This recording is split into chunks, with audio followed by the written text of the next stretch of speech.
As the war in Ukraine grinds on, Russia is ramping up its military spending. A new report reveals Moscow has doubled its defence spending for this year so far. Claire Sebastian has the details. In Russia today, military production is sacred. Russia's main tank factory showing off its latest shipment and a choreographed glimpse into the strain of wartime production. Output here has more than tripled over the last year, according to Russia's Prime Minister. What we have seen is that military spending has been much higher than was actually planned for this year. And it looks like that the spending that was planned for this year is already exhausted now that we are halfway through the year. The Russian budget had earmarked roughly $50 billion for defense. A budget document seen this month by Reuters suggests Russia has now more than doubled that estimate.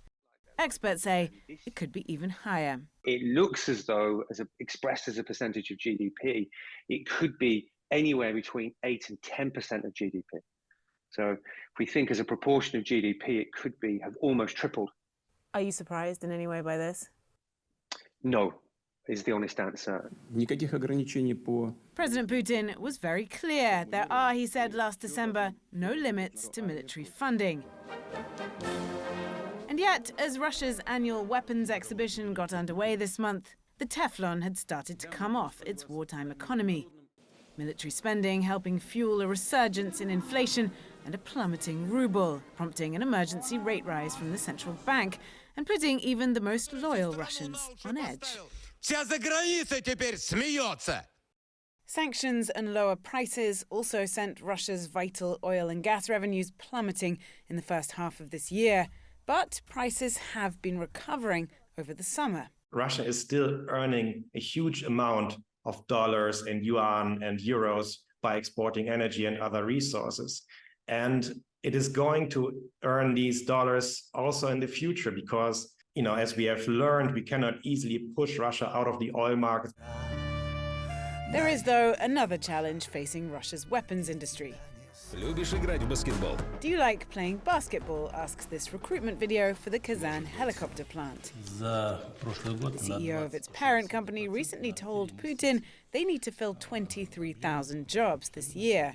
Wages are already up 17%. This is a very tight labour force for a number of demographic reasons, but also to do with since the war, a lot of people have left the country. Some people have been mobilised. Sanctions have also disrupted supplies of high-tech components for weapons, experts say, raising costs even further. And yet the Kremlin has found a way to justify this, a war with the West. The Western elite make no secret of their goal, which is, I quote, Russia's strategic defeat. So the Russian population are being presented with that view, so they're being prepped, they're being prepared and shaped to expect that they're maybe going to have to spend more money, to take more of a hit on living standards, to fight against such a powerful adversary. A fight now happening on the front lines and in the factories. Sebastian, CNN, London. After days of uncertainty, Russia says it has confirmed that Yevgeny Prigozhin was among the 10 people killed in last week's plane crash. Russian investigators say genetic tests confirm the identity of the Wagner chief and all other victims. Prigozhin, who led a failed uprising against the Kremlin, had previously been named as one of those on board the plane, which crashed north of Moscow. But until now, authorities had stopped short of confirming that he died. Salma is here right now. I mean, we were expecting this news, weren't we? But, in terms of exactly what happened, we're getting all our information from the Russian authorities. That's what's important to remember here. This is a Russian-backed investigation carried out by Russian investigators on Russian soil. So the question mark is, can they really do their job independently? Can they do their job without interference? I think if you ask any Western intelligence official, they'll probably tell you, no, we don't believe that they can. And that's why there's been so much finger-pointing at the Kremlin, at President Putin himself for being involved in the crash. Of course, the Kremlin has denied this, said any accusations of involvement in that plane crash is an absolute lie. But so brings the end of the speculation as to who exactly was on board the plane. Yevgeny Prigozhin, several of his top aides as well on that flight. Russia's investigative committee continues to dig into the cause of the flight. But the other question mark is, Now what happens to the Wagner mercenary group, the group he led that was very much centered around his personhood, around his character?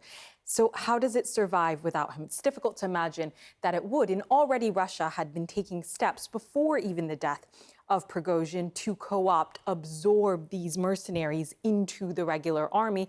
And President Putin just a couple of days ago now announcing yet another decree requiring all voluntary formations, that was the term used, essentially meaning mercenary groups, to pledge allegiance to the Russian flag, to essentially fall under the Russian Ministry of Defense. So you're seeing steps being taken here to make sure that this is consolidated, centered, all of these military forces under President Putin himself to avoid potentially in the future something similar to this. The question is what happens on the battlefield in Ukraine? Can Russia's Ministry of Defense, which had been highly criticized for its performance, for its lack of manpower, for its lack of weaponry, can it on its own, without the support of independent contractors like Yevgeny Prigozhin, carry out what is needed on that battlefield? Okay, Salma, thank you so much.